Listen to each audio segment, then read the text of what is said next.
Ahoj, já vás tu všechny zdravím z mého studia PB Music Production a dneska jsem si pro vás připravil další piano tutoriál video, jak zahrát skladbu od Myšky Emil Gajor, je to Shun Tuče Shun. Písničku si zahrajeme z G-duru, G7, taktéž jak to natočili oni a pokusím se vám to ukázat přibližně tak, jak se to hraje, abyste se to mohli naučit a hrát tyhle ty krásné skladby, skoro zapomenutý od takových legend, jako jsou oni, co mi je vlastně líto. A dopředu vám říkám, nejsem profesionální hudebník, nemám hudební školu za sebou, jo? Je to pouze moje zkušenost, to, co jsem se naučil na mojí cestě hraní a chtěl bych jenom vlastně takhle pomoct vám, ty, co začínáte, třeba i tím méně pokročilým, nevím, komu to pomůže. Jo, budu rád vlastně za to, že když mi to budete stále lajkovat, budete mi to sdílet a podporovat mi tenhle ten content, který jsem začal dělat. A abych vlastně věděl, jestli má cenu v tom pokračovat. Je to jenom na vás, jo? Takže když vás bude víc a víc, já pro vás budu stále točit tutoriály. Nicméně pustíme se do toho, abych zbytečně neprodlužoval video a vidíme se tam. Tak zatím čau.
teď si ukážeme postupně akord po akordu, jak se to hraje.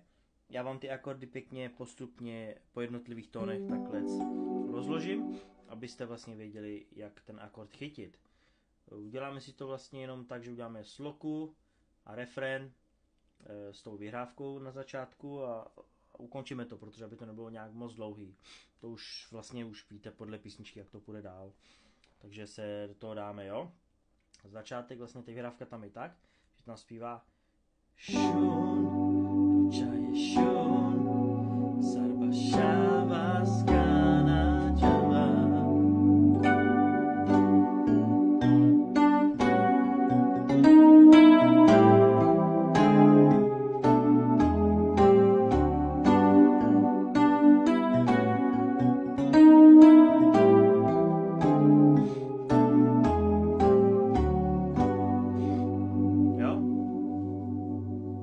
První akord je G7 s basou G. Jo? Shun, Duchaye Shun. Druhý akord basa A. Chytnete si G, H, Cis a Fis. To je stejný jako G7, akorát si vlastně prostředníček dáte na Cis. Jo? To je na pátý tón. A basa A. Takže Shun, Duchaye Shun.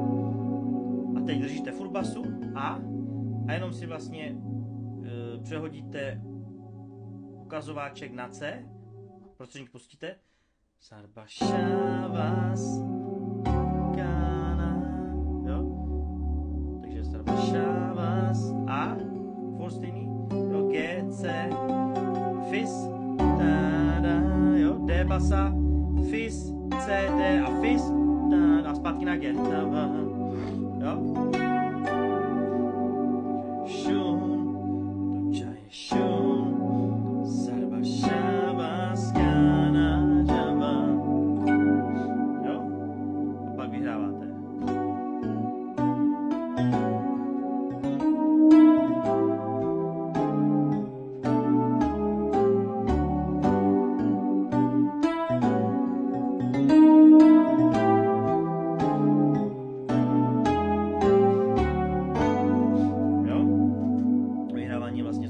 Akordy, jo, takže G7, basa už tam vlastně improvizuje, tam vlastně jde takovou basu, jo, G, A, H a G, A, dvakrát A, dvakrát H, dvakrát Cis, jo.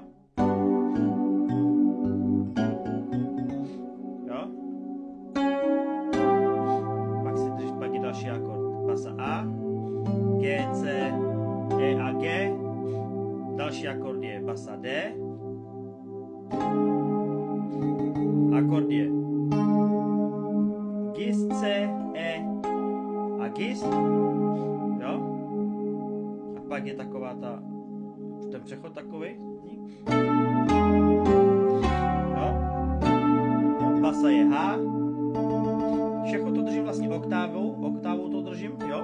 Takže A, D a můžete si dát i ten Fis, jo? A tam může jedno, jestli si budete si takhle, jo? Jo? Takže první je takhle, pak je basa E, jo? Gis, D,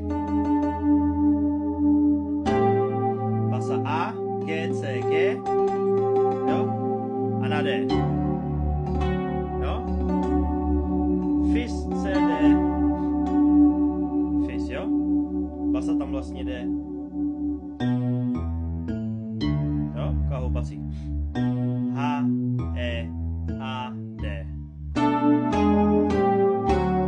zpátky na G, jo, Shun, Duchaye Shun, Sarva Shavas. A po druhý to je trošku jinak, jo? Sar, sarkele sar, obari penakera. A jdeme do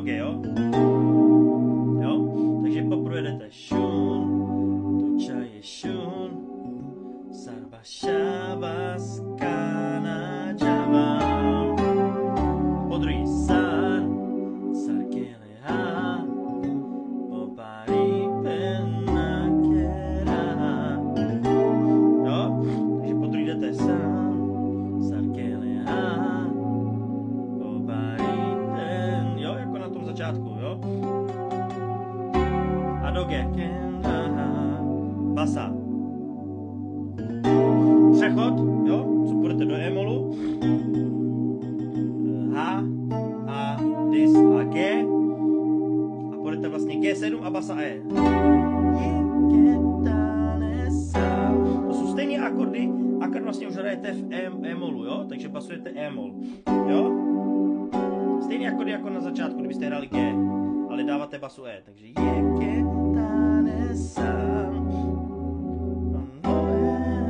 jo, teď vlastně jedete. Ještě jednou? Jo?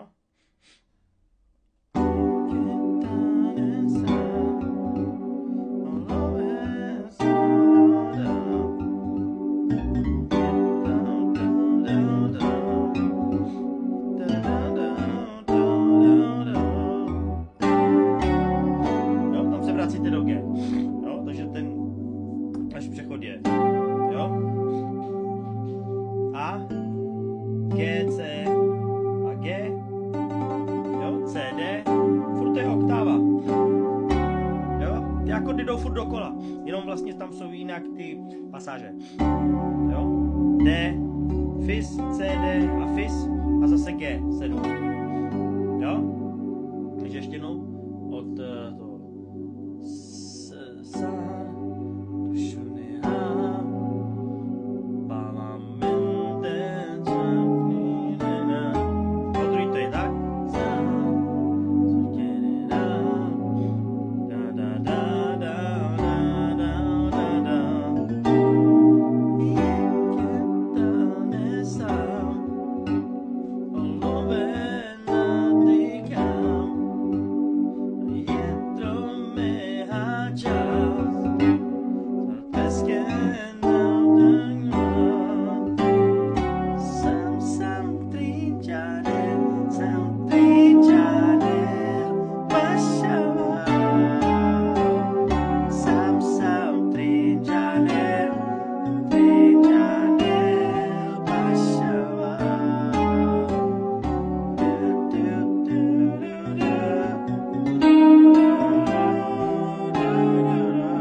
to samý, akorát, že tam vlastně vyhráváte už zase.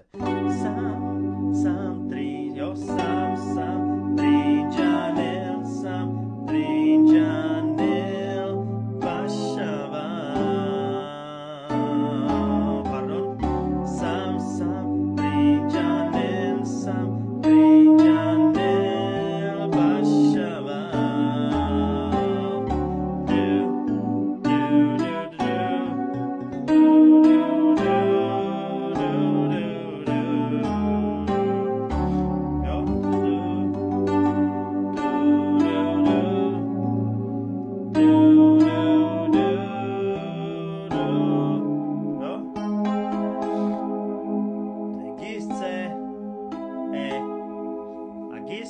Basa je D a jako kdyby do H. E, A a D. Jo?